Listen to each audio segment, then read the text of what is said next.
Hey guys, welcome to another episode of ARWP, the All Real Wrestling Podcast. I am your host, Eric Novak, and today we have a special guest. He is the promoter and owner of Wrestle Pro Alaska, and you may know him from his Instagram lives because, well, he does it every day. He is Superstar KM, aka Kevin Matthews. Enjoy the video. I know you will. Alright guys, welcome to ARWP, the All Real Wrestling Podcast. I am your host, Eric Novak, and today we have a special guest. He is KM, he is Kevin Matthews. Yo, what's up, man? Thanks for having me. Yeah, man, of course.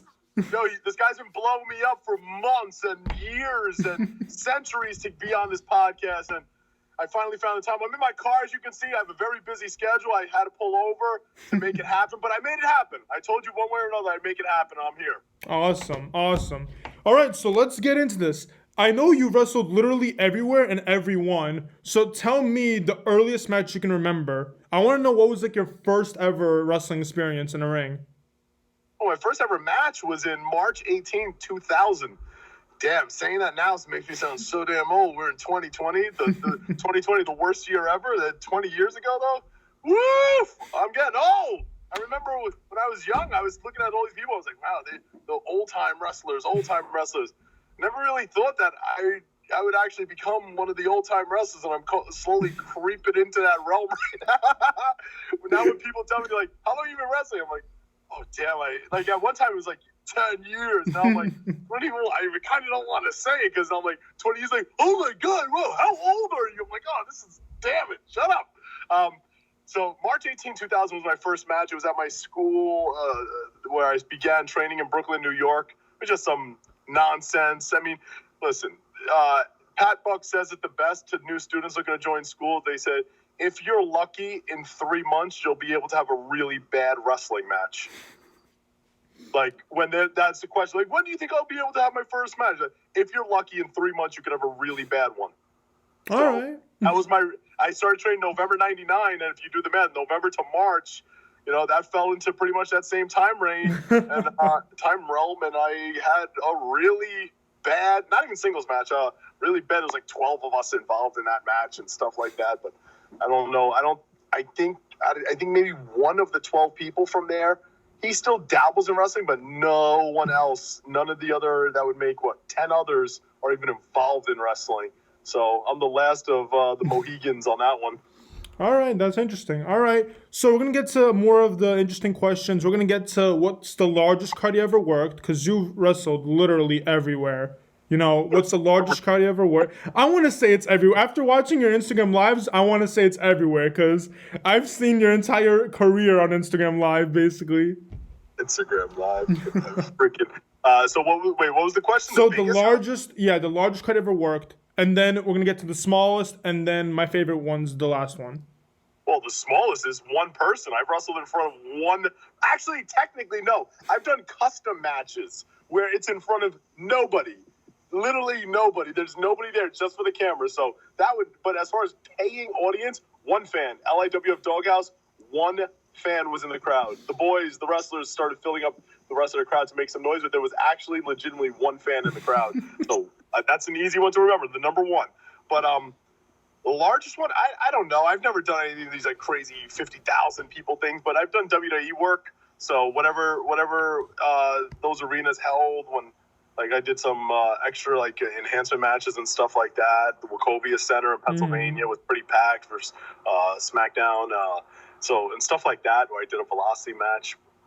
So I don't know. It would probably be somewhere just the 10 to 12,000 range, maybe something like that. All right. I mean, I saw your work with India, and there was thousands of people. That was a big one for you, right? Well, with Impact, when I went in 2014 with Sanjay, you talk about the outdoor one? Yeah.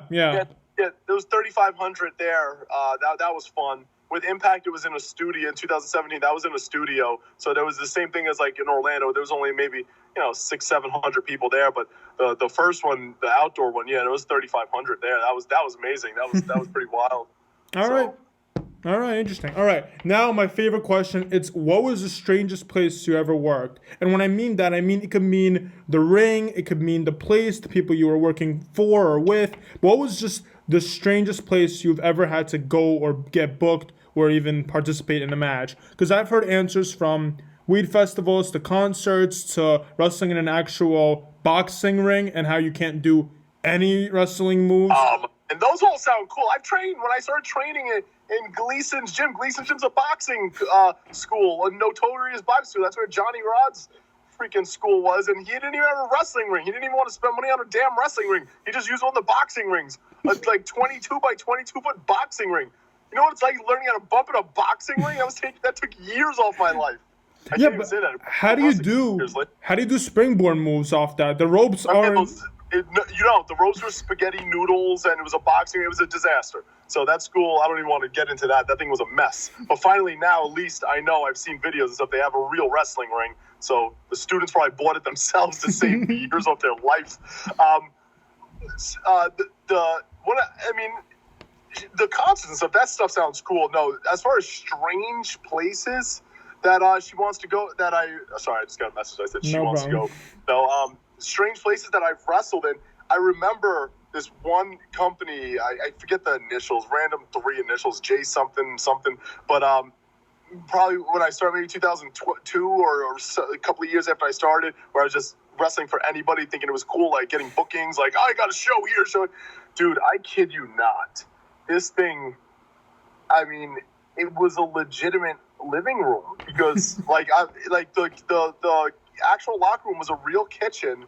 The ring, there was one row of fans of 6. There were 6 chairs, and then the ring was touching both sides of the wall. So you could only put fans on one or the other side. There was 6 on one side. The opposite side of those 6 fans, it was a couch like a legit fluffy couch that sat 3 people, and there was a chair next to it. So at the full attendance was like 10 people, and our locker room was a kitchen.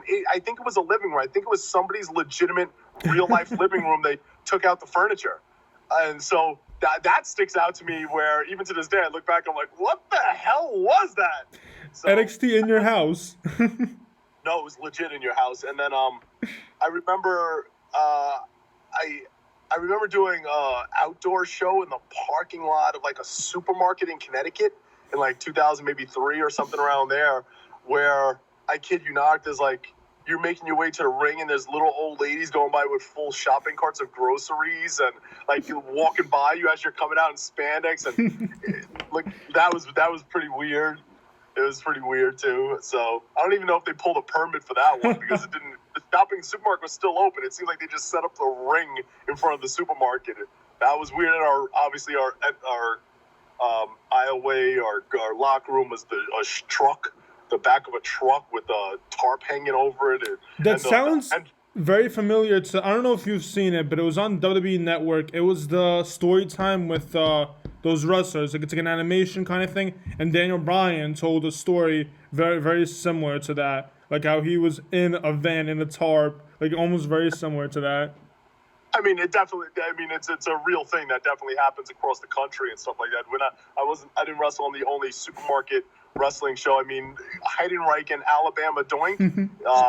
That I don't know if you know about that notorious match. That's legendary, where they wrestled in the parking lot of Golden Corral. No, I never heard of that. Oh my God, Google it. I will.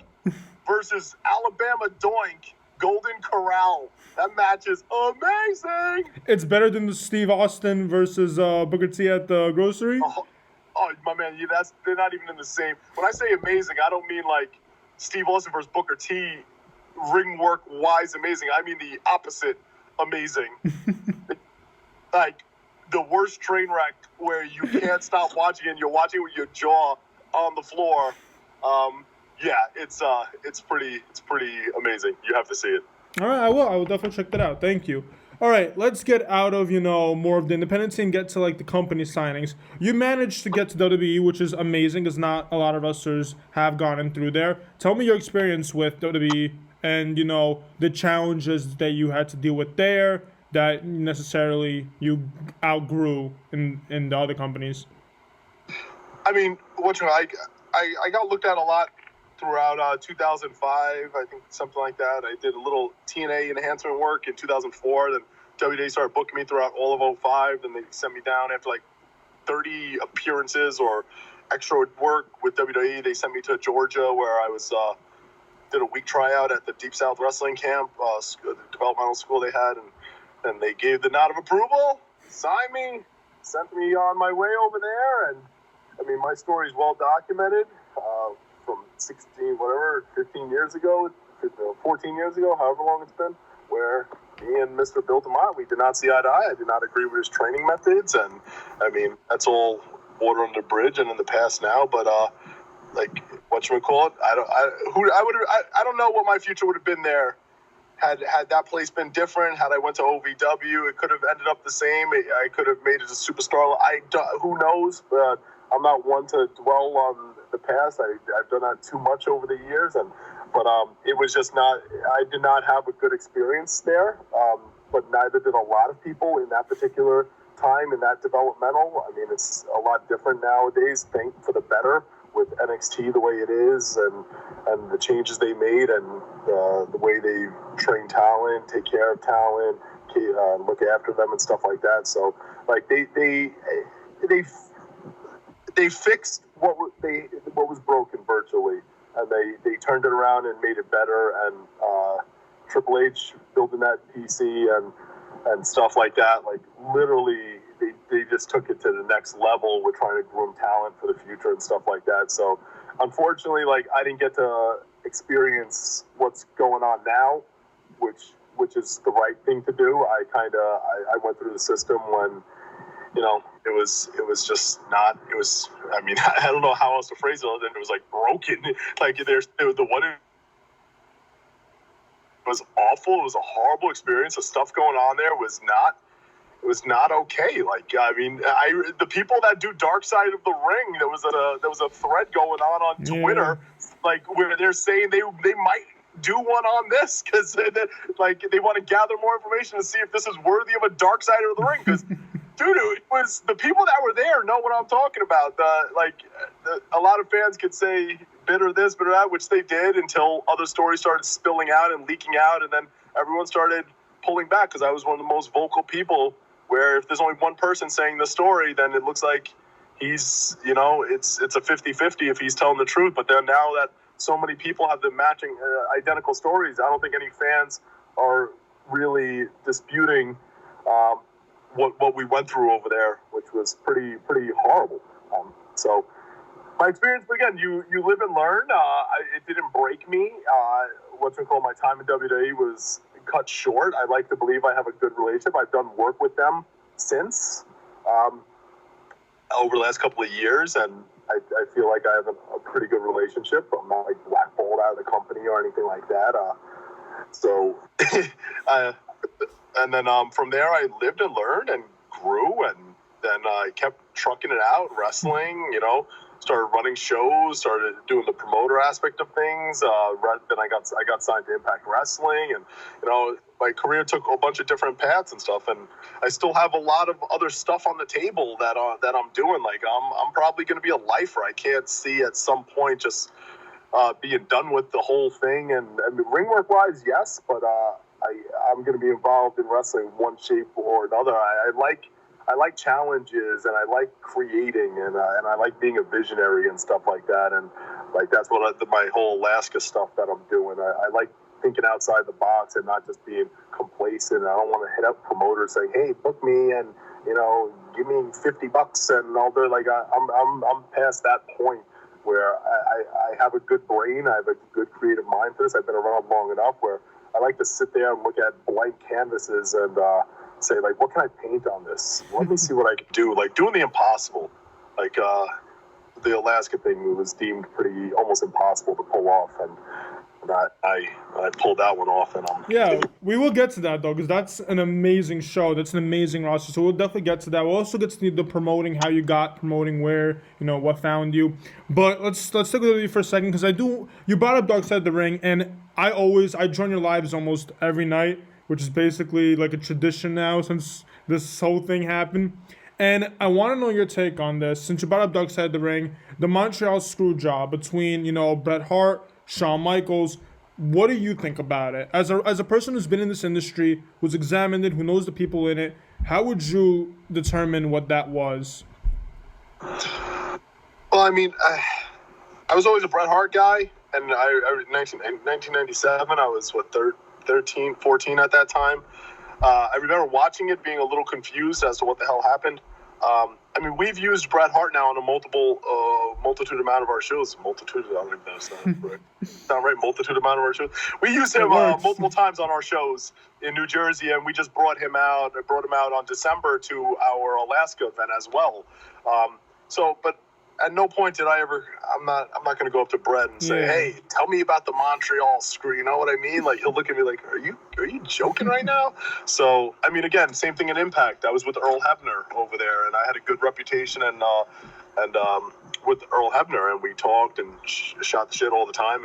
But again, I never said, "Hey, yeah, like I mean, I've been around these people that were there amongst it, and it's just not my place or business to just be nosy and to ask about it. I mean, it's just the best way I could look at that.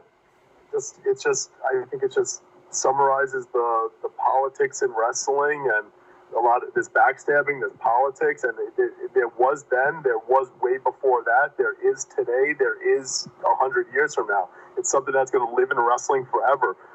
That's one of the bigger incidences, but again, I mean, the Dark Side of the Ring is just going to keep bringing out stories like this, which is pretty cool, like that fans don't even know about, because there is a lot of dark crap that goes on in pro wrestling, but it's just, at the end of the day, it comes down to politics, and it's you could almost take something like this and relate it to UFC in a way where it's like, Bret, okay, what do we know about it? Bret was willing to part ways with the company at their request to go to WCW because they didn't want to pay him, and the same that he was taking. They gave him the blessing to go. He just didn't want to lose in Canada. He was willing to lose the next night. They signed off on it. They agreed to it. Then they screwed him over.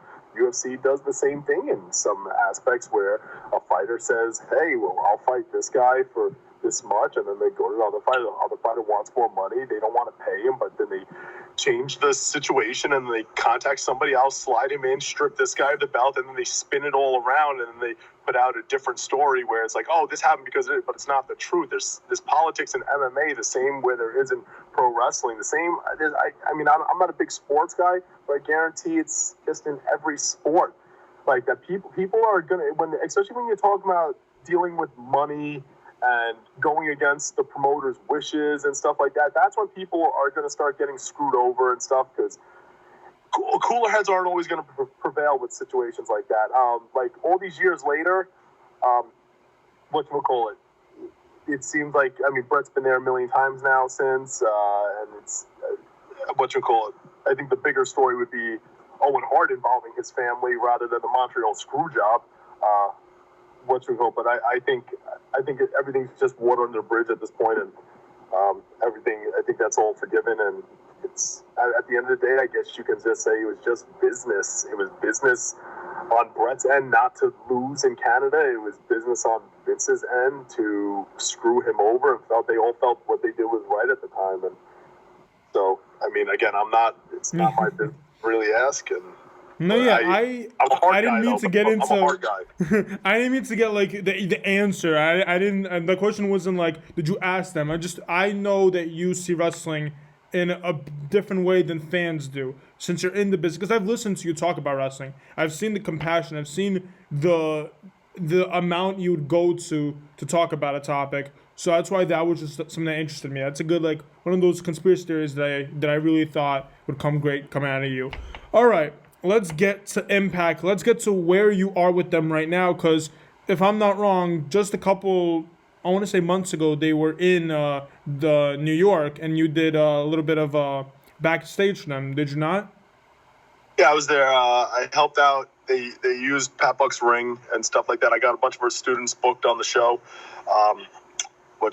And then they utilized myself as a producer. I was running gorilla position and doing the times on the matches and stuff like that, and I produced one of our students' tag matches against each other. So But yeah, it was ultimately it was good. It was positive and stuff like that. I mean, the roster saw me walking with a suit, and they said, "Wait, what the hell is this?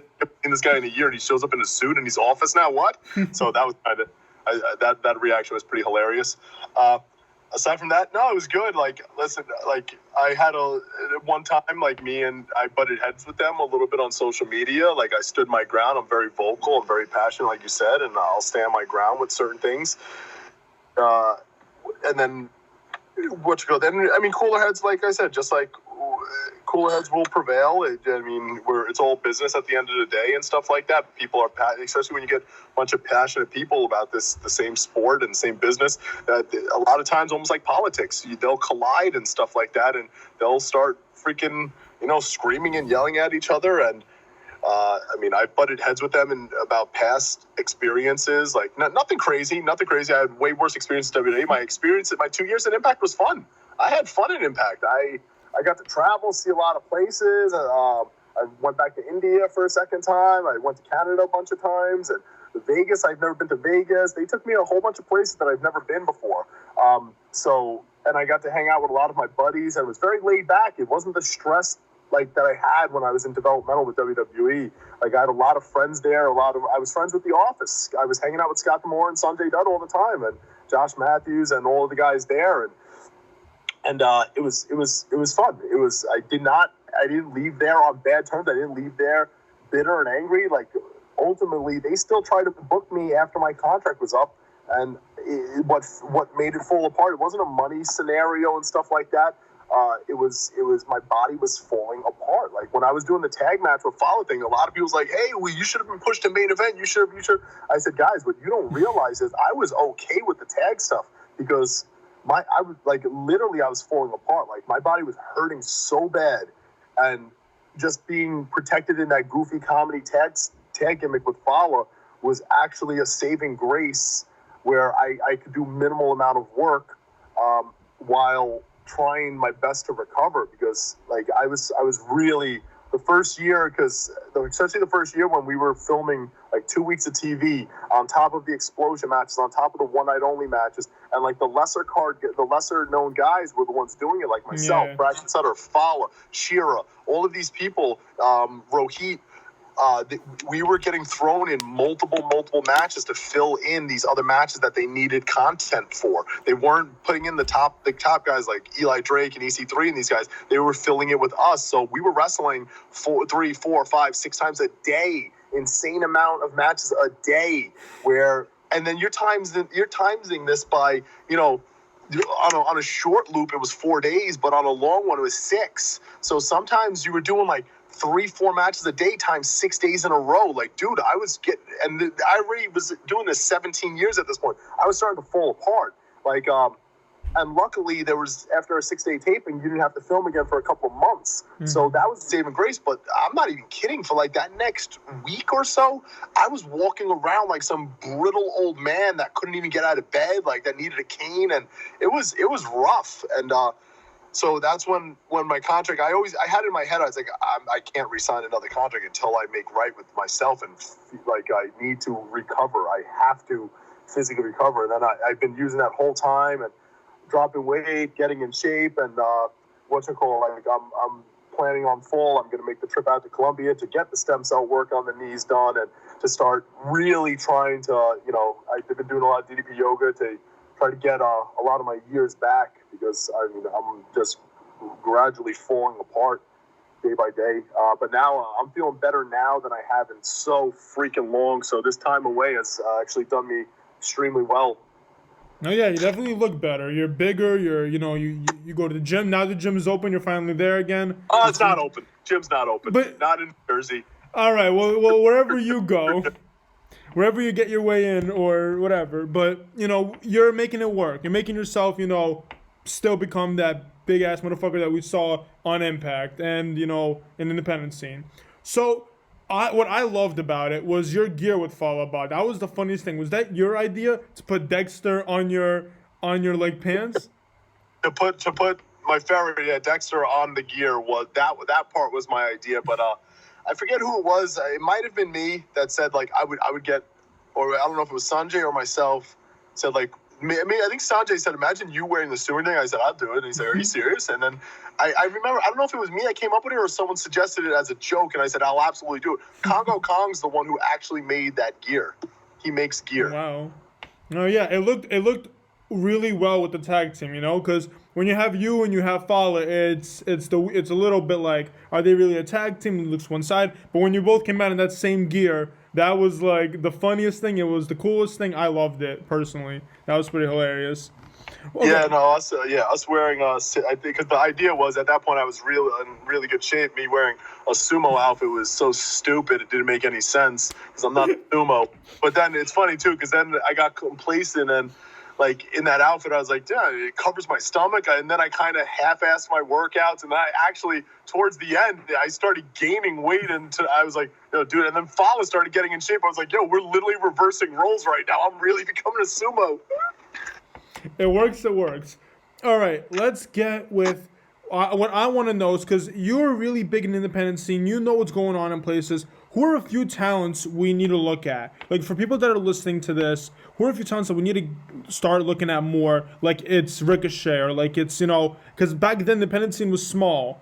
We only knew people that came through like Lucha Underground, and they've been doing independent scenes for a long time. But now we're more open with the independent scene. We go on YouTube and we can find a match and we can fall in love with that. So tell me who are a few guys that we can look at in the independent scene that will one day become rising stars.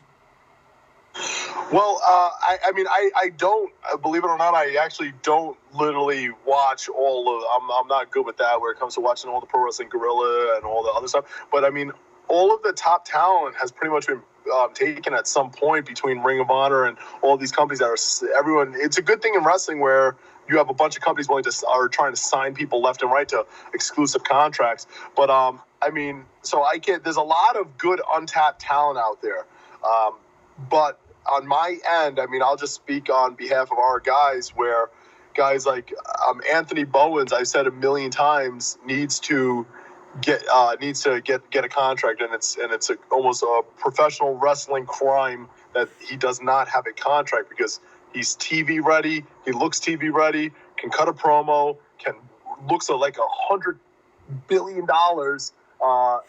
physically, and can go in the ring. And it's like anyone I put this guy against, from Brian Cage to Eli Drake, always literally, and I was doing it by design to show. I was with Impact at the time to show Impact how he works with their guys, and he was literally like, these matches were insane. Where I'm like, they're gonna sign him. I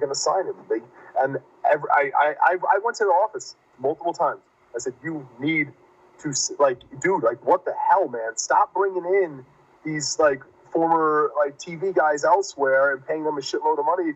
Where, they're not moving the needle. So create your own stars. Guys, I have guys here that you can make into main event stars. Bowens is a freaking star. Like, I went to, and I still go to bat for him, and I went very public. And even like Chris Statlander, who was trained by Patton Hawkins before she was signed by AEW, I was very vocal on social media and I was we were bringing in, you name the talent, from Evilise to Emma to whoever, any top girl we could find, we would bring them in to put Statlander with them. And then I remember going online saying Chris Statlander is, in my opinion, the best unsigned female in the entire freaking world right now. And then people were like, wow, that's a bold statement, blah, blah. And then my tweets had nothing to do with it, but luckily she got looked at by AEW, and when she had one match, and they're like, holy crap, this girl's ridiculous. Like, we have to take her. So, I like to believe that I do have a good eye for talent. So, Bowens needs to get hired somewhere. We have a guy named Bobby Wayward over here that's ready to go. Bobby you can throw him in the ring with anybody, and he'll deliver hands on. We put him against top guys that we brought in. Like, I have my go-to guys, I call it. He's ready to go. A guy like Matt McIntosh has been ready. Then there's we have guys like Justin Carino and Sean Donovan, and there's just other guys on the roster. LSG's a Ring of Honor guy. I don't know if he's still a Ring of Honor, but he was doing Ring of Honor and WrestlePro at the same time, but now he wrestles for us full time too. So LSG's been ready. He did the Garden and stuff like that. That guy's beyond ready to go. So he should get a real deal somewhere. So we have a lot of good guys under our umbrella that are all ready, in my opinion, that I would happily sign off on, and you know what I mean. So Yeah. No, yeah, well, definitely, people that are listening will definitely look them up, watch their matches. I'm definitely going to do that. That's the point of, always getting the name out, getting people to look at them. So that's really good. So you've talked about it a lot. We talked about audience right now in wrestling promotions. Like some promotions get their wrestlers to do it. Some promotions get their crews, workers to do it. Talk to me about one side of one side of AEW to one side of WWE between having no fans. Well, AEW, and this is me, I'm trying to be completely biased. It's not me having an affiliation with either company where I'm just going to look at both from an outside perspective and stuff like that. Like WWE, they could say what they want about AEW, but I mean, from right off the bat, when the no crowd thing happened, AEW, the first thing I noticed, WWE treated it as if there was a crowd. When there was no crowd, the camera work stayed the same. AEW was smart. They faced their hard camera facing the entranceway instead of the fans like WWE did the week before. And then you flip it around the following week. Hey, look at that. WWE switched their camera work the same way AEW had it, because that's their way of saying, like, oh, crap, their way was a little bit better than ours and looked better. And then they tried to not give in to what AEW was doing, making the boys, the fans and stuff like that.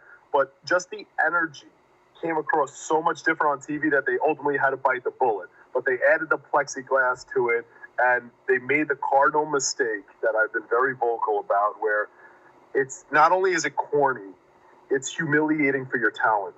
It's humiliating that you're announcing that these guys are your NXT roster, your future talent, your future stars. You're putting them in the crowd with these crispy, brand new, fresh off the stand Edge t-shirts and all of these other ones and these hats, and making them do thumbs up and thumbs down, looking like fools. It's not authentic. No one's believing this. It's insulting to the fans. It's insulting to your students. It's full-blown insulting and embarrassing and humiliating. When you watch AEW, you see MJF in the crowd doing his shtick. You see Orange Cassidy just not caring in the crowd. You see, everyone has their characters that they're putting over, and when you're seeing, like, oh, that's him. Oh, look what he's doing. Like, and then they're vocal, but you could tell they're actually having fun with this. Yeah. Like they're allowed to have fun. Whereas when you watch WWE, like, you're a fan watching this. You can't see the difference between the AEW guys having fun and the WWE. You could tell there's strings being pulled with the NXT fans, wrestlers in the crowd, and they're wearing shirts and stuff, and you have Drew McIntyre come out and say, "Come on, make some noise," and the roster's going, "Yeah!" That's not real. That's not authentic. It's hokey, and you're now pretending that they're real fans and they're not talent. And whereas AEW doesn't do that, and AEW is also smart too, because they also have spicker spatter people scattered all the way in the far background to even make more noise, but they focus on their talent around thing. And it's almost like, even though they're the crowd and the fans, the camera work alone and certain things that they incorporate them in the matches and stuff, where it's putting them over as their characters too. So it's like there could be Jungle Boy versus Santana in the ring, and then there's certain things happening amongst the boys in the crowd where it's like with Penelope Ford and Kip, where it's putting over that storyline with this one. It's like, it's very genius what they're doing, and it's not insulting. None of the fans are watching that's embarrassed for the talent. Where you are watching WWE, you're embarrassed for them. I feel bad. People that I know that I'm seeing in the crowd, I'm like, I swear to God, when I saw Santana a couple of times in the crowd, and I've been very vocal about Santana Garrett, where I think she's a star. I think she looks like a star. I think she works like a star. We've used her on shows. I think if I had a real company that I could sign people to, she would probably be the first girl, like one of them, that I would sign and say, like, listen, I want to lock you down exclusive. I want to make you the face of the company. Like, I think she's literally a star, literally. And then when I see her in the crowd with an Edge shirt on, having to do thumbs up, I remember saying, like, mumbling the words, like, I'm sorry, this is happening to you. You know what I mean? It's like, you should be on the show wrestling Charlotte Flair right now, but they have you doing this. Like, this is crazy. And I even talked to her one time at Impact, where I told her, I said, how are you not signed right now? This is crazy town. I could not wrap my brain around it. So, but then there's other ones and I'm like, come on, man. Like, again, like, give them seats. Stop making them stand for. Yeah, I never understood that. Let them sit down. Let them wear what they want to wear. Let them act how they want to act. Like, stop insulting them. It's just, that's what it is. That's the only way I can think of it. It's just insulting to everyone watching. It's insulting to them, and it's not. I don't agree with it. It's just, and now it almost seems like I don't even know the right word. You're not even letting them sit for like 10 hours. You're not feeding them. What the hell is this? What is going on? I didn't even think about it like that. Like, what is going on? Like, I read a report again. No one's telling me these things. I did read a report saying whatchamacallit? What's her name? Nikki, Alexa's partner. Nikki Cross. Yeah, Nikki Cross, like, bought all of them pizza. I'm like, are these people not being fed? What? So I didn't even think about it like that. I didn't even think about them not eating for basically 3 hours or 4 hours. Wow. It's just, I wish, I agree with putting them, let them hang out in the crowd to fill it up, to make some noise, stuff like that. You dictating when they cheer and boo and act like silly fans, like they're not future talent, is one of the most insulting things, and that they should really do away with that. They should switch that. I don't know whose idea it was. We could all probably guess, but it's not cool. Right. AEW wins that battle when it comes to how they're treating their talent. Right. For sure. In the COVID world, AEW wins that. Speaking of COVID world, I want to talk about a little bit more, like just a few more things about AEW. WWE. Right now, WWE just got a whole bunch of COVID. Basically, people got infected with COVID. And at one point, when it was WrestleMania and everyone was talking about the Taker versus AJ match, this was already during the pandemic, you got to see photos of like 30, 40 people out there filming that match. So they broke hella laws to get that done. And now they have all these, incidents. How do you feel about that? What do you think was their biggest mistake from that? Well, again, I'm just going by what I'm reading online and stuff like that. I haven't talked to any actual friends of mine that are in the company about any of this and stuff. It seems like a lot of them are. It seems like a lot of people over there during this time are in the unknown type deal, where they're not. They don't know what's going on. They're finding out day by day, and like, I don't think, I think it's just a lot of mystery going on, and it seems like just based on what I read. And I talked to a lot more people over at AEW, and this whole thing's coming across like I'm super hateful for that. I'm not. Like, it's just like, it seems like I'm just bashing WWE and praising AEW, and that's not the point of this. But I'm just, in comparison, the way that they've been handling the COVID treatments and testing people and taking precautionary measures and stuff like that, where it seems, and I hate to say that WWE, and again, it's not just my opinion, it's kind of universal, that they've been a little reckless when it comes to the handling of this. So, yeah. Because then again, a certain individual in that company is a big fan of the president too, and the president is not really taking this too serious either. So, yeah. He's the one who just said, if we need to start testing less. If we test less, there'll be less positive cases. I can't with that. Yeah.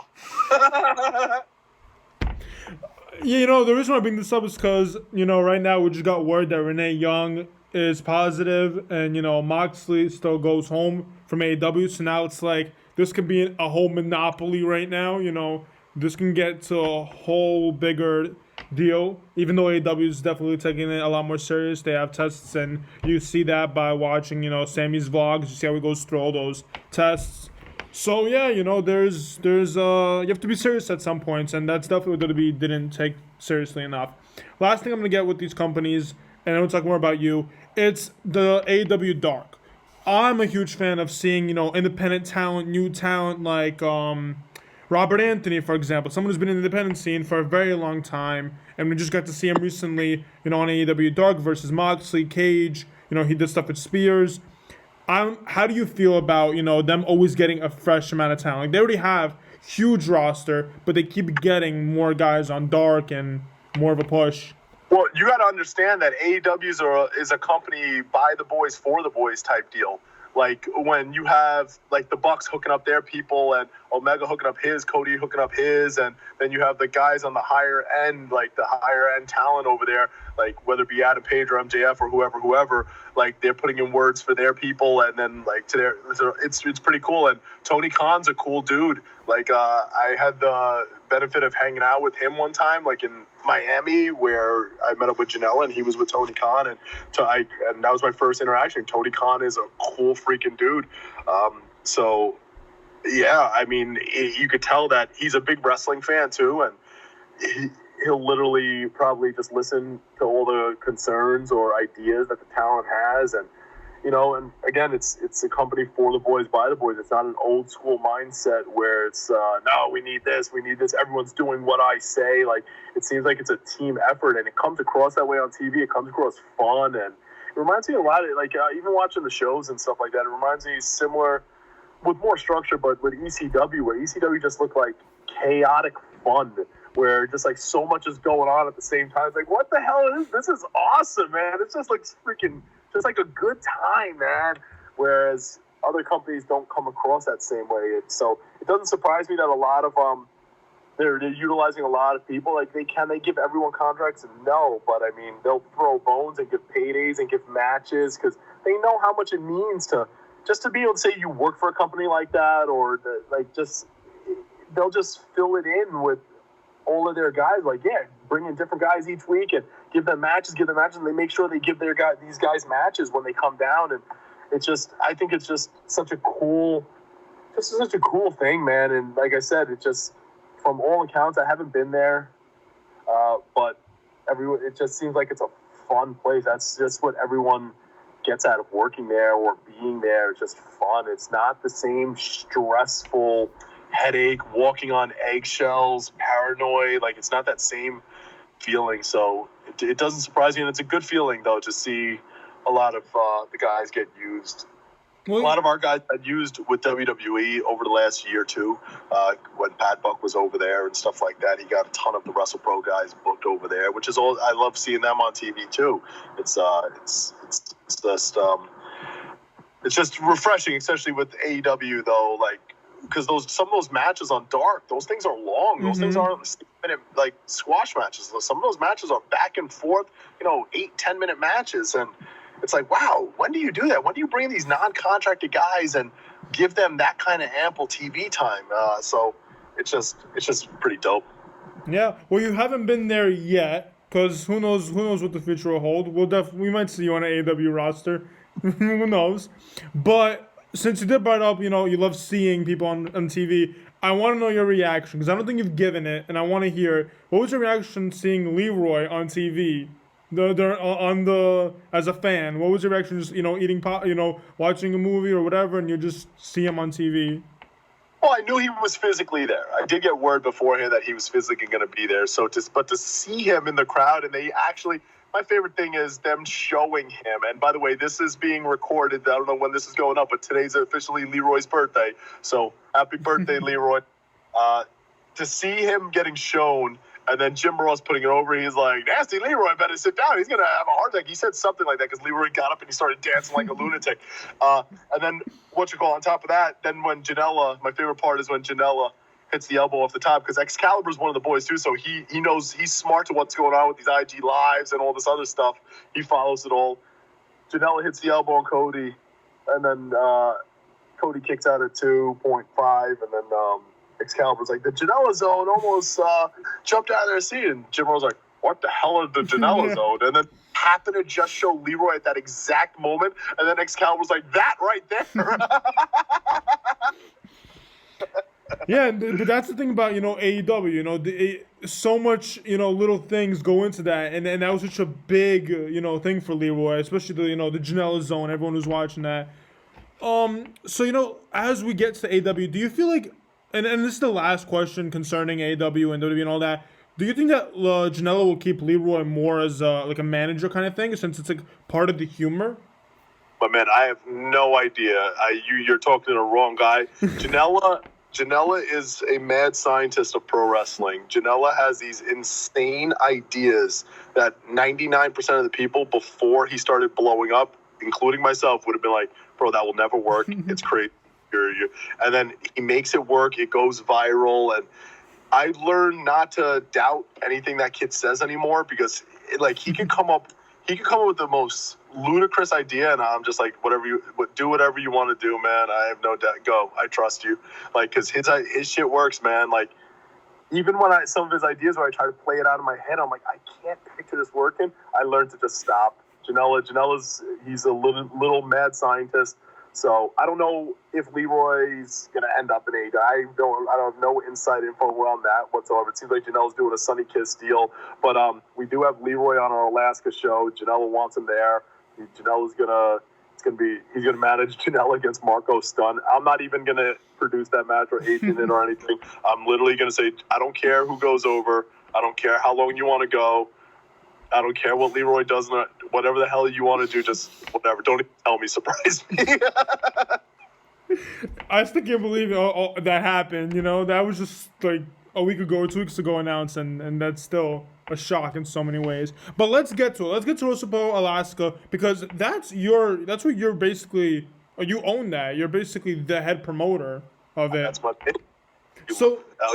Wrestle Pro Alaska LLC, bro. It's Kevin McDonald. That's registered to me, babe. That's mine. So let's talk more about it, because as a fan, your roster is stacked. Especially seeing Brian Myers, aka Curt Hawkins, back. I'm a huge, Prince of Queens fan. I've been following him since the independent scene. To see him back in the independent scene, that's going to be amazing. Tell me about, how hard it is being a promoter. Tell me about, just booking Alaska and why and how that even came to be. Well, it's been a dream of mine to always go there. And then in April 2018, I went there on vacation. And then when I came back, I fell in love with it, just as I always imagined I would. And I came back, and I remember putting up a Facebook status August, a couple of months later, saying, hey, I said, my bucket list goal is to run a wrestling event in Alaska. I had a bunch of people commented, say they're going to come if I ever do it. No one in a million, billion, bajillion years ever predicted that I'd pull that off. But I remember back in 2001, Steven DeAngelis, old school ECW ring announcer, he did a couple of shows there. He did 2 or 3 shows over there. So I always remember that, because I was wrestling at that time. And I was like, how the hell did he do that? So I looked up the venue he ran in, which was the Sullivan Arena. I reached out to them. I even hit up Steven DeAngelis if he wanted to get involved. Originally, he seemed interested, but then that fizzled out. Then I was like, okay, you know what? Screw it. I'll try to pull it off on myself. So he said he had a guy over there that lived over there, but then since moved to Texas, and he's not over there, so there was no boots on grounds over there. So that guy, I guess, structured everything from over there. And I was like, okay, let's see if I can pull this off. I contacted the building. I got a number. I said, that works. That price works. And I said, how the hell do I promote this thing now? And plus, I'm going to have to fly in everybody. I said, okay. So I looked up what WWE does when they go there every 5 years, and they draw fans. They draw, 5,000, 5,500 people, and it's one of their better house show markets. So I was like, okay, this is I said, there's a fan base here. I looked up a chart, actually, that showed WWE grades their house show attendances and their crowds by towns, at letter grades. And, Anchorage, Alaska, they gave, an A- to. And the letters go all the way up to, F or D- or something like that. And that's one of their higher, grades that they gave. And I was like, okay, so there is a wrestling market. I did my numbers. I didn't just go in there blind. But then I went in there saying, I'll run commercials. I'll do radio advertising. And then, yeah, so I had to locate a ring. I located virtually the only ring over there, and one individual put me through to this other guy, Matt, over there. And then Matt is my partner over there. He started handling groundwork. He's like, I want to be involved. He was running small, minuscule, hybrid shows, MMA, wrestling, boxing, all combined in one show type deal in these little tiny towns. And he's a big diehard wrestling guy. So he's like, I want to be involved in this. I've never been involved in something this big, blah, blah. So then he started lining up little sponsors, and then turned into bigger ones like Budweiser and the U.S. Army and Dave and Buster's and stuff like that. Where it wasn't. They don't get be twisted. It's not crazy money. It's not by any means covering a show, but it's helping out and definitely helping out. So I was like, okay. So then that started working out, and then we started growing. And then the guy JT West came to our April show that we had. We brought in Mick Foley because we're going to bring in a bunch of bigger name people, and then that will bring in the crowd, and then the smaller our guys will shine. So we got a headliner, Mick Foley. Who never been there. He wanted to go. That was the last date on his list. We had Mick Foley. We had John Morrison. We had Hornswoggle, Colt Cabana, Taya Valkyrie, Scarlett, Katarina Lee on the first show called The North Will Remember. So we did that one. The venue held 8,400 people. That's how big that venue was. If we sold it out, I would be living in a nice, huge man. Pretty sweet. But so after we ran that show, then this guy, JT West, who's an old school Memphis guy, he used to run a school. It inspired him to kick back off his school. And then we started doing business with him.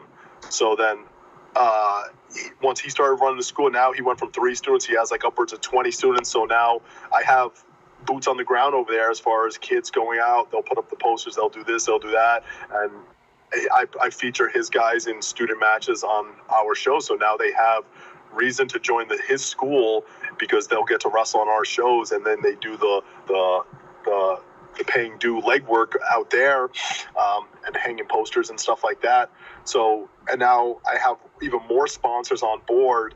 Matt keeps lining up more stuff, and then more businesses and companies. So after the first show, it was supposed to be a one and done. Just say we did it. We drew 1,300 people. The show was profitable. I mean, we didn't sell the arena out, but I mean, we drew 1,300 as an independent wrestling company coming to Alaska, flying in 20-something people on a crazy, crazy budgeted show, and it turned profit. So I remember before that show even kicked off that day, I told Pat, I said, dude, I want a return date. I said, I don't want this to be one done. He's like, okay, yeah, get a return date. So I went up to the office and I got a return date. I wanted October, but WWE had a hold on October, and their contract says you can't run 3 months, 6 months before, 3 months after WWE runs there. But they didn't pay. They only had a hold on that date. So they said you could do it December. I said, damn it. But then I announced in the live crowd. The crowd stayed the whole show. We did a speech in the ring afterwards. I said, you guys want to know how the show came about? And they're like, yeah.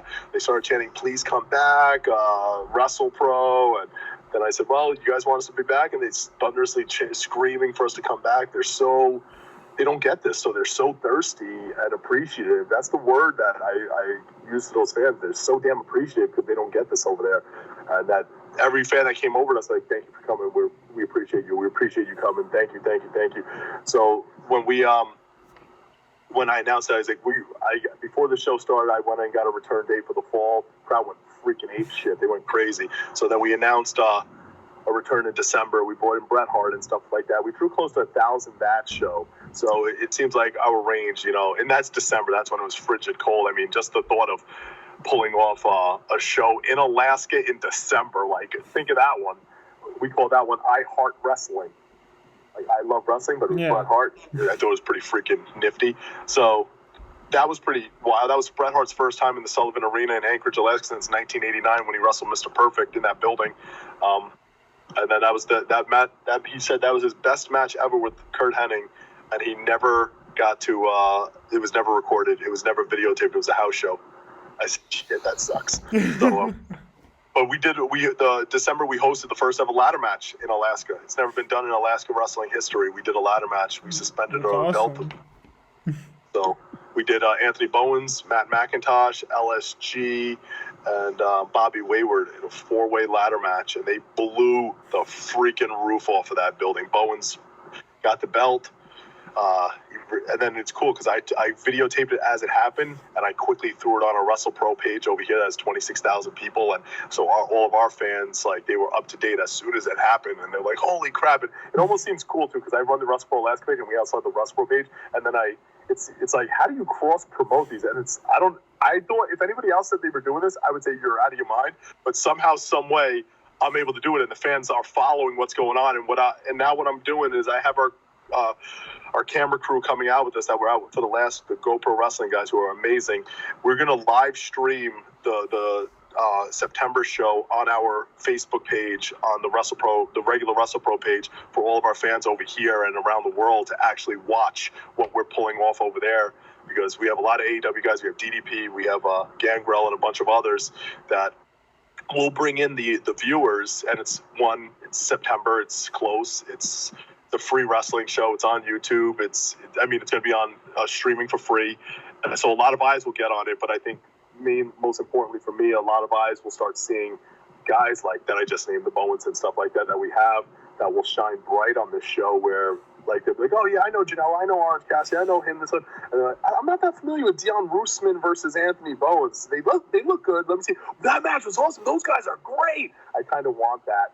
I want our guys to actually get, I'm not all about the money. I'm about opportunity and stuff like that, and getting our guys known and contracted and stuff like that. So if I don't have to, I'm sure this show's going to turn a good profit, but I don't need to say, yeah, let's sell the stream for $6.99 and try to make, like, I'd rather just say, thank you fans, here, this is for you guys, like, whatever, watch the show. Yeah, and that's awesome. The fact that we're getting it for free, the fact that it's going to be filmed, in Alaska, that's going to be live in Alaska. It's awesome just to even say that's happening, And the selling point to by itself, just like the live stream from a wrestling event from Alaska. It's like, what? I think that's just another check in the box of some crazy ass idea that I'm doing. You are a visionary. You're a visionary. That's why I got you on here, because your mind has a lot of ideas, and you're definitely someone that's the do it type, and not just the one to say it. Yeah, the more I've heard you speak, the more I've seen you. You are a doer more than just saying you're gonna do something. But let's talk about what you said about you want people to see these guys, you want to see these people shine. That's what I'm doing currently with wrestling. Like, yeah, you have company wrestling, but I go in the independent scene. I find guys from like FSW, so much talent in FSW, so much talent in House of Glory. There's FSW. Wait, FSW over in Vegas? Yeah, Vegas wrestling. Yeah. Yeah, I went to one of their shows when I was there in December, actually. I forget the promoter's name, but he welcomed Joey and myself went over there. We went to see the UFC fight, but he welcomed us with open arms there. Dude, their show was awesome. I don't know if they're going to see this, but FSW show is They follow awesome. me, so they will. They follow me, so they will. But yeah, I've got a lot of rosters from there from FSW, and just that's how big the independent scene is now. Just like what you're doing with Pro Alaska, what House of Glory is doing, or Vegas.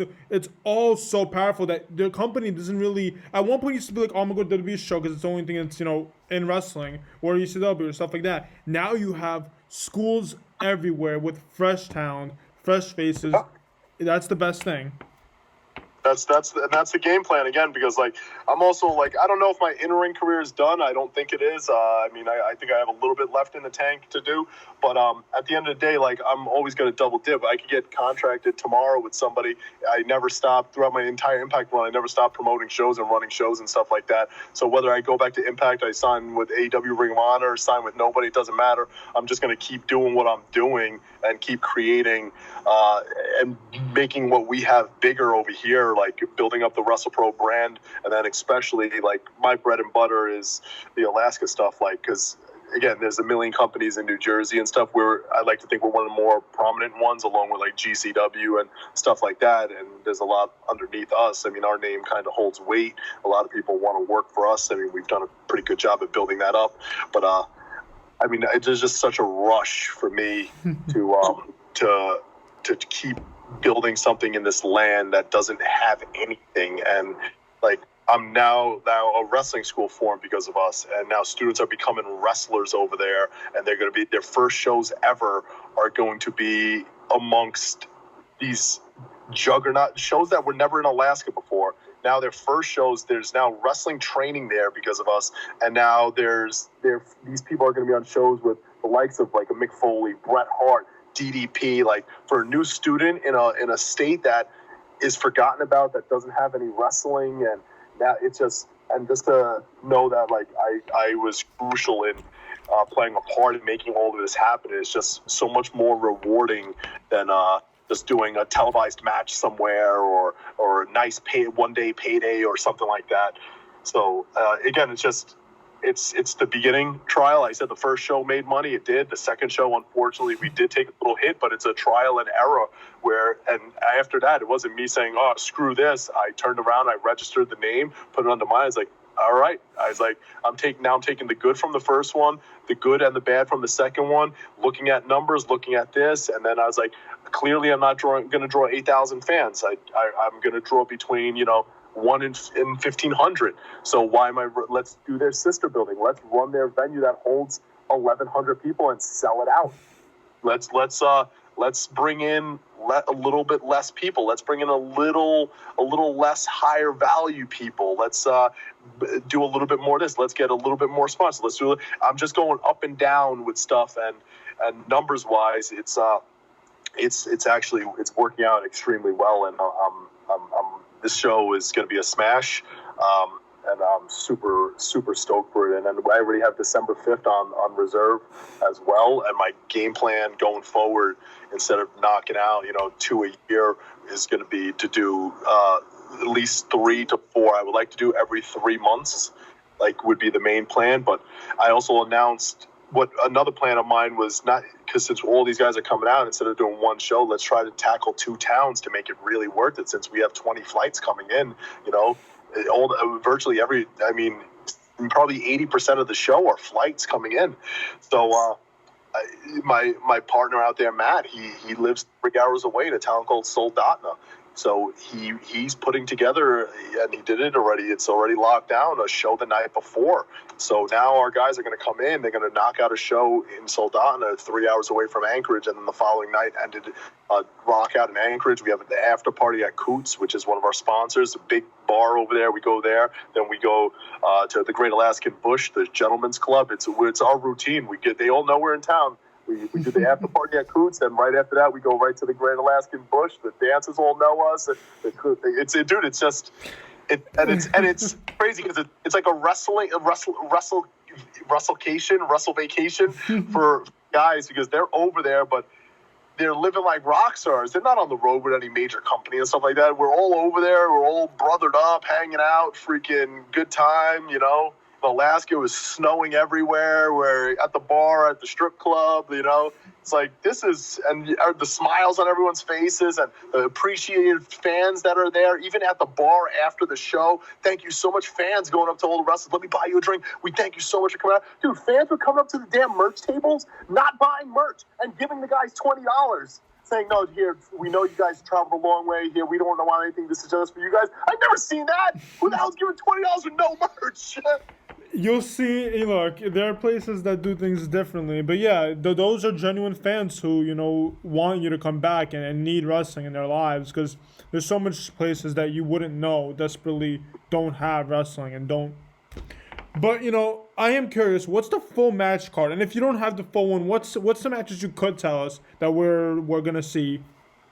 Well, it's because this show is a bit of a trickle off from the May one that didn't happen because of COVID. Mm-hmm.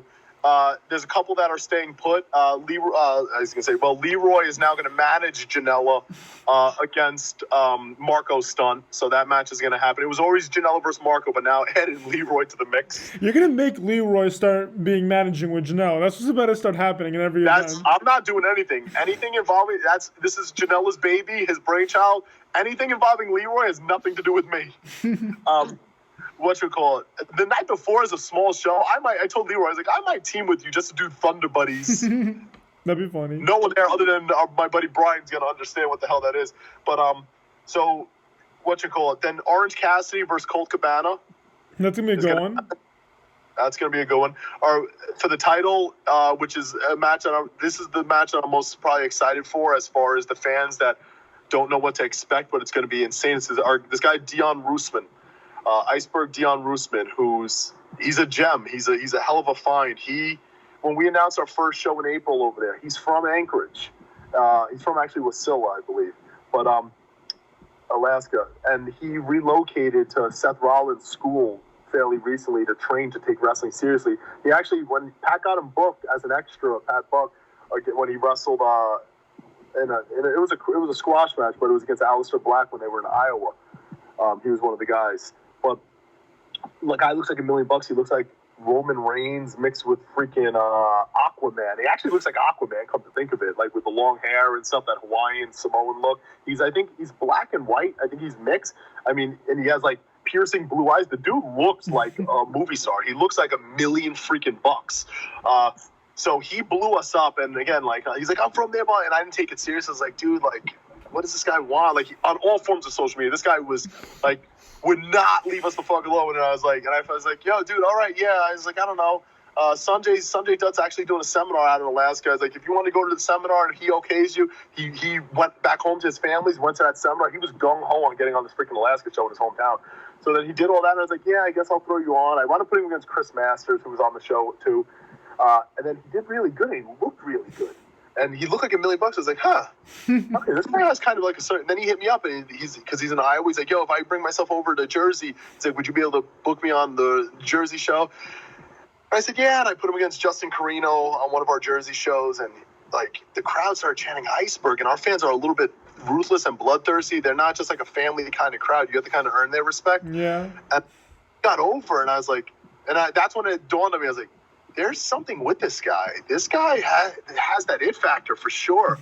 And I said, okay. And then the next show after, I was like, dude, I want you on the next Raw one. It was a 6-way ladder match for the number one contender, like a Money in the Bank type deal. It's called On the Spot Title Shot Medallion. And it was a ladder match. And then like booking changed last second with one of the participants. And then I had to switch the winner. And then I looked at the landscape of the match, and I was like, fuck it, you know what? I'm gonna do something. I want to test this out because I have a weird feeling I could catapult this guy to main event picture quickly, and the fans would accept it. And I had him. He speared Justin on Edge, and I think it was Edge and the Hardys, the like hanging off the ladder. Yeah. And then he did that, and crowd was. And then when he grabbed the medallion, crowd exploded. And I was like, they accept him. They're into this crap. And then I had him come out later on that night after Matt McIntosh retained his title. It looked like he was going to cash in, and he said, I'm not cashing in now, but I want a time and a date, which is the next show, which was like February 8th in Rahway, and I wanted that title match then, and the crowd literally ate it up, and I was like, holy crap. So then fast forward to December, McIntosh wound up losing his belt to Bowens. So now there was a 3-way match where it was McIntosh versus Bowens versus Roosman in February for the belt, and McIntosh got pinned, and the Bowens retained the title. So then now I set up a little angle where Dion said, I didn't lose that match. I never got pinned or submitted. I want one more opportunity. And Bowen said, anytime, any place. He's like, name the place. He's like, and I made the video we put up online. He's like, well, May 9th in Anchorage, Alaska, my hometown. And then, dude, I got chills. It's like the Rocky thing. You brought this up. It's like Rocky. You brought this up. It's like the Rocky thing. Yeah, I'm also really excited for that. With Rock, what's up? But they're both baby faces. And I was like, Bowens is now, and now that's the main event. But it's going to be Anthony Bowens is coming into Alaska as the Wrestle Pro Gold champion, defending it against Dion Roosman, getting his first opportunity to become a world champion in his hometown, be the first Alaskan pro wrestler to win a notable championship. Like, and I was like, oh man, this is going to be that might be a 30-minute. That's the match I'm banking on the fans to really. Because they already know what LSG is capable of and stuff like that. They've seen him in Ring of Honor. And, I mean, McIntosh will shine whatever I have him do. But that match closing the show, I think, because I honestly, truly think people from a lot of the major companies, maybe not, I don't know if WWE is going to watch, maybe, because they don't really go there. Maybe someone, not Vince himself, but maybe, somebody randomly from something will watch. Mm-hmm. I don't know. But I think a couple of major people from a couple of people from companies are going to watch, and I think that match, because they both look like $1 million, they both work like $1 million, and that's going to close the show. I have high hopes for that for something to come out, for someone to reach out to either of those guys, because they both deserve contracts somewhere, and I'm just happy that, like, for me, that I'm happy that's going to be my closer. Like, it's not going to be any of the bigger name guys. I'm going to close the show, rightfully so, with our title, with 2 of our guys, and do it the right way. And those guys are going to close the show in a big freaking way, man. Well, yeah, people are definitely going to be watching because, you have AEW roster in there. The guys in the back will definitely be watching their own, roster. Right, 100%. Plus, like you said, the fact that the show is in freaking Alaska, I think if we drew nobody, if there was no big names, everyone would be like, there's a live stream. I'm curious to see what this even looks like. And our presentation with the LED screen, it's badass. So I can't wait. Another hunch. I think another hunch, even though I get blown up a lot now, another hunch after this thing airs for free on Facebook, I think my mailbox is going to be bombarded with any and every wrestler saying, "Can I get booked on the next one?" That's another thing. Like, how does it work between, because as a promoter, there's so much. There's the flights, there's this, but how does it work with, if someone goes, hey, book me on a show, I'll lose, I don't care. But how do you have, like, the time to go through everybody and be like, are you really good enough? How do I know if you're good enough? What's the mindset going into that? Well, that has nothing to do with winning and losing. If anyone said, "Hey, I'm willing to lose," I'm like, "You go suck my ass." Why was that even? Why would that even be mentioned? Like, oh wow, that makes you good. You're willing to lose. You should be willing to lose. It's entertainment. It's predetermined outcomes. The promoter should be the one dictating if he's paying you who's winning and losing, not you. So first of all, anybody that even has that in their head that they're not willing to do good business, I don't do business with. So have you ever got a message like that? I'm just curious. Have you ever got a message like that where someone's so cocky where they're like, "Yeah, I'm okay with losing" and stuff like that? No, I got a message from bigger name talent saying that they can't lose. But not no lesser known guys pulling that crap. Maybe the day of the show, in the past, like they're like, "Well, I'm the champion over at this company, like this random and a million miles away." I can't, like, delusional shit like that. But it's just a delusional mindset. Imagine you're the champion at some company in, like, Boise, Idaho, and, like, you losing in New Jersey will drop your stock in your home. Like that mindset is the most delusional shit I've ever heard. But as far as I'm honest, like, because I always look at myself as one of the boys, and from their perspective and their eyes. And one of the things I hated as a talent was always being ignored and sending out these emails and stuff and not getting responses and just getting blown off and ghosted and stuff like that. So I make it a point I always message back, even if and I tell them the truth. I say, "Listen, I appreciate you reaching out, but at this time we have 2 wrestling schools out here that we use a ton of our students from." I was like, "There's literally like 70 people that are under our umbrella that we book. There's just no actual spots on the show to bring in outside people. We bring in a couple of TV people and fill the rest of the spots with our guys. Like, there's just really once in a blue, like we'll bring in someone if someone's like, "Hey, do me a favor, can you?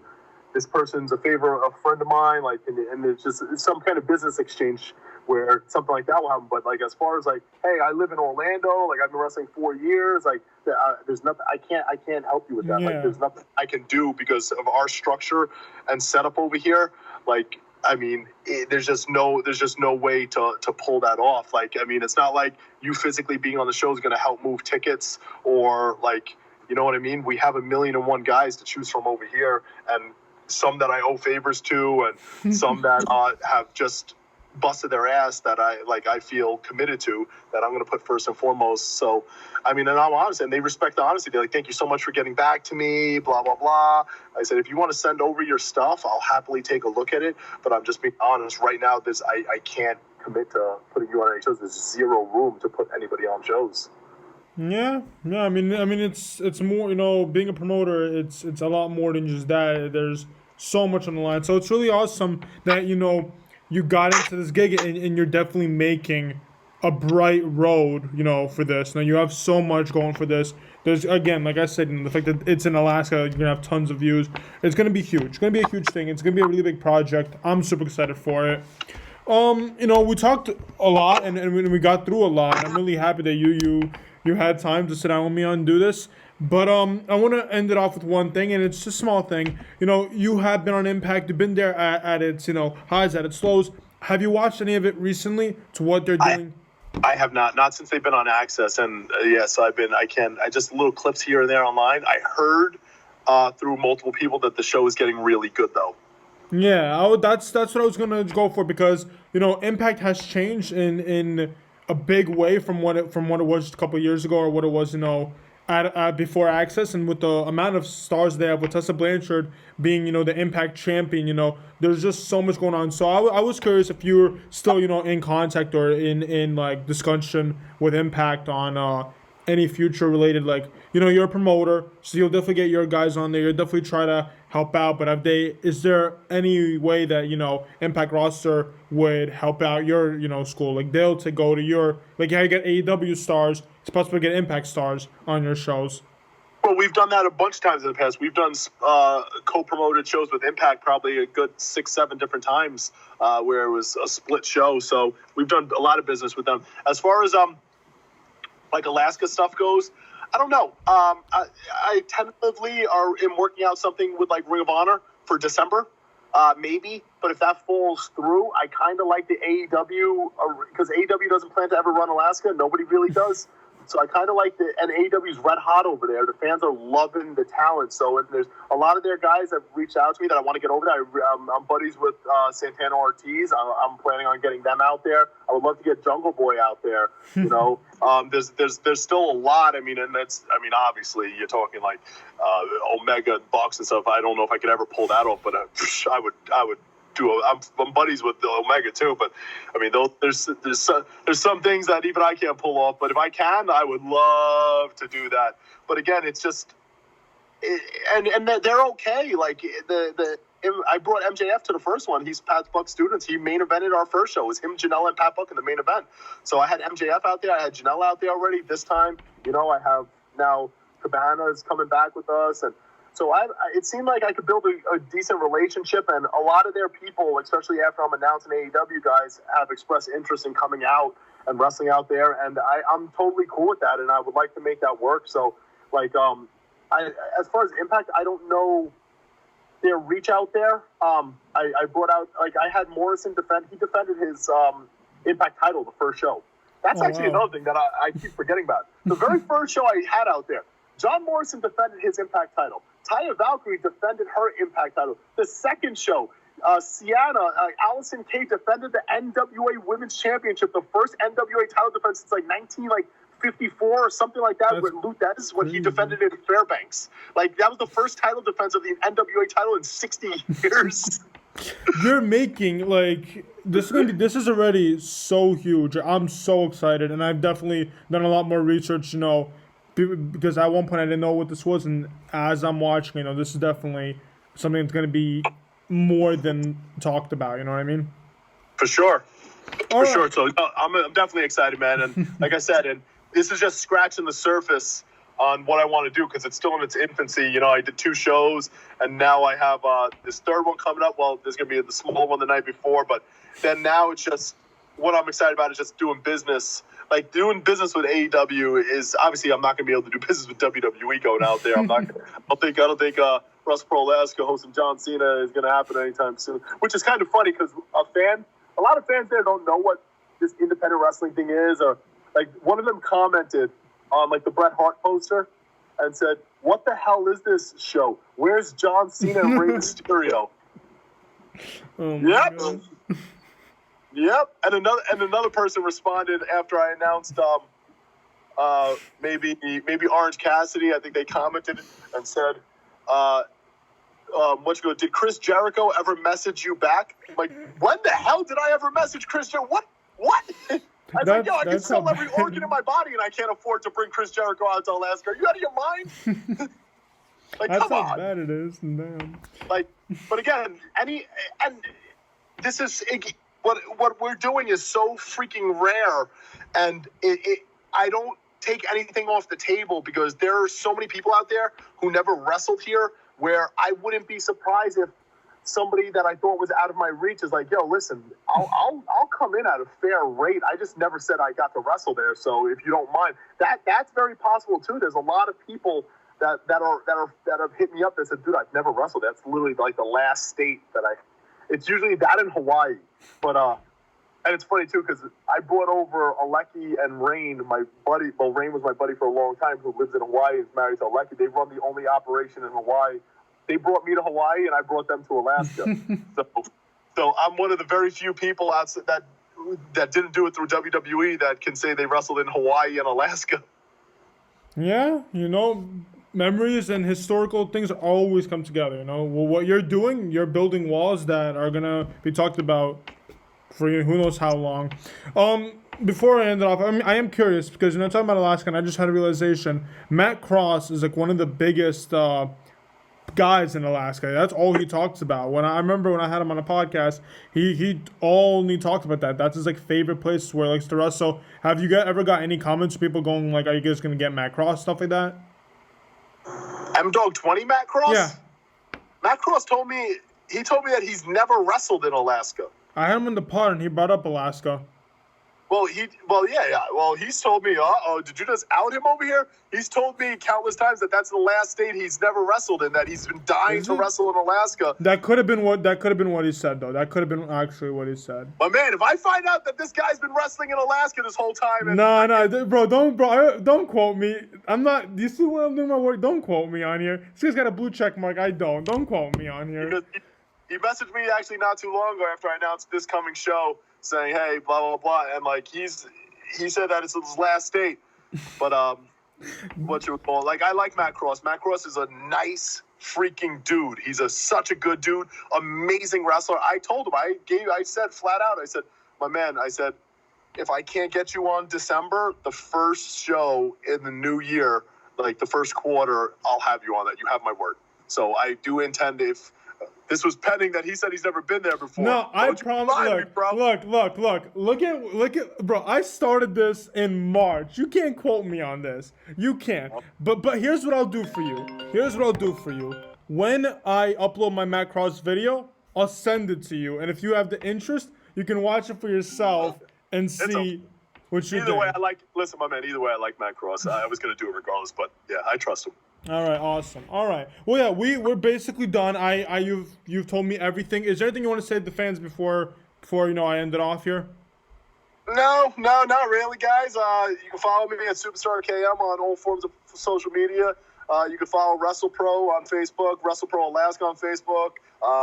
WrestlePro on Instagram, Twitter, all that stuff. That's the company for any of the cool stuff we're doing. The WrestlePro Alaska page on Facebook is where I update all the cool Alaska stuff. And as far as, guys, just on the regular WrestlePro Facebook page, I'm going to be streaming this freaking show, the entire show, September 19th. It airs at 7 p.m. over there, so Eastern Standard Time is going to be 11 p.m., and at West Coast Time will be 8 p.m., and Central Time, I have no idea. I'm not that good. So some other time, whatever, you'll figure it out. But, yeah, so it's just follow us and just support indie wrestling, support everything, support WWE, the AEW. I mean, the more right now, before this crap hit, we were in a hell of a boom when because AEW kicked off, Impact was doing their thing, then MLW's on the rise, NWA's doing their things, people signing everyone left and right, New Japan's kicking ass out there. It's like, holy crap, this is what we needed, because for so long it was just like WWE, and then way beneath them was Impact, and that was it. So now it's like, wow, this is crazy. Like, there's options. Like, this is the boom we've been waiting for. So this is just support wrestling, support your local wrestlers, go to Pro Wrestling Tees, buy shirts, buy everything, man. So, yeah. All right. Thank you, everyone, for listening to the ARWP. We'll see you guys next time. What an awesome video. KM is someone I've been wanting to get for a very long time due to the fact that he's wrestled everywhere and almost everyone. He is one of the most talented wrestlers I've seen, in our time. And I believe that we'll see him back in ring again. He will be fighting at the Alaska show that I will be watching with a whole bunch of friends and, enjoying awesome wrestling. So don't miss out on WrestlePro Alaska, because people like Kurt Hawkins, aka Brian Myers, will be there, and so many more. You got people like Pat Buck. You got so many talent in the future of talent like Anthony Bowens and Dion Russman. It is amazing. Don't miss it. It'll be one hell of a show. Go follow KM. He will be doing lives every day. He communicates with his fans, which is freaking amazing to communicate with your fan. I was on his live twice. I said yabba dabba doo, and I got my interview. Thank you guys. I'll see you next time.